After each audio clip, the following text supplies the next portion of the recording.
Ah, the warm feel of a hairdryer in the morning. Just warms your whole body up. But we've all seen it in the movies. Somebody tosses an electric hairdryer into the bathtub and zap! Can a hairdryer still electrocute you? We'll find out when we compare a modern one to one our parents used back in the 60s. Our first test, a 1960s model hairdryer with 380 watts of power. It's plugged in, it's live.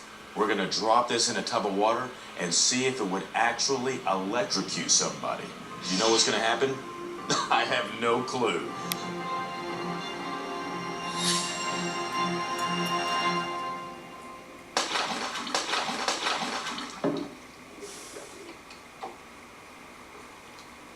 Absolutely nothing. I expected flames, spark, and mayhem, but nothing happened. I know I still have electricity running to it, so I've got a voltmeter. Let's test this water. Wow. Oh my. 46 volts of electricity is running through this water right now. That would kill you.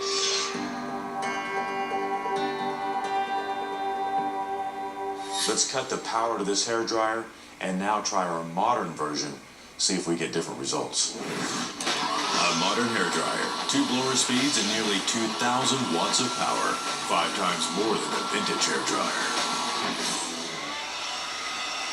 Well, feels good.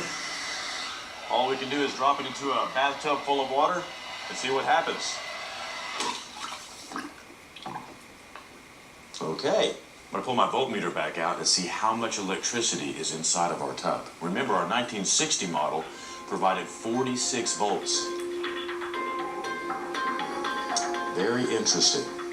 0 volts of electricity in this bathtub.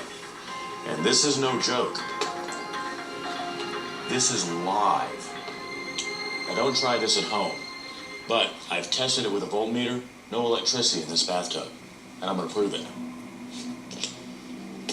No glove, bare hand in the water. Ah! Did I get you?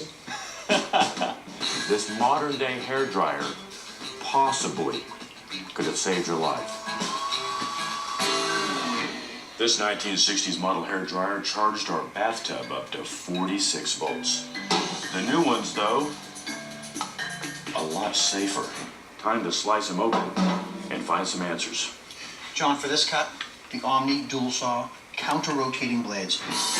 The Omni DUALSAW has 2 blades running in opposite directions, typically used for smaller cuts because the 2 blades create less kickback. Feels powerful.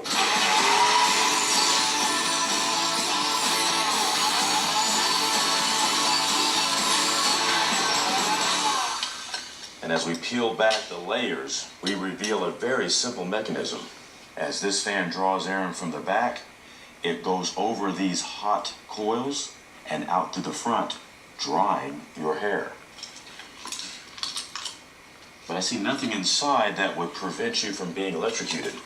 Let's look at the electrical cord, and you can see there's nothing different here as well.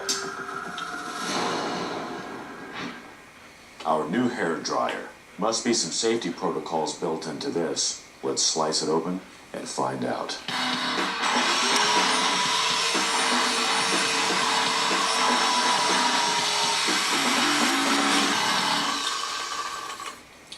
Definitely high-grade plastic.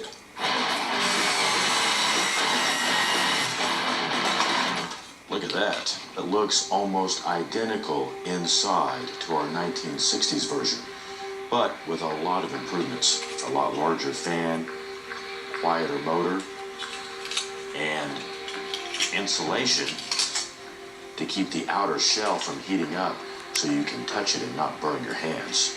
But I do not see anything inside of here that would keep you from being electrocuted if it fell in a bathtub. Let's check out the wire. If we follow this down to the plug, looky here. This is very much different than our 1960s model. Let's slice this open and take a look inside. Does this look a little big for this slice? It does, doesn't it? Let's try this on for size. 35,000 RPMs when you have it on full speed. It's like a micro slide. Look at this. This was not available in the 1960s.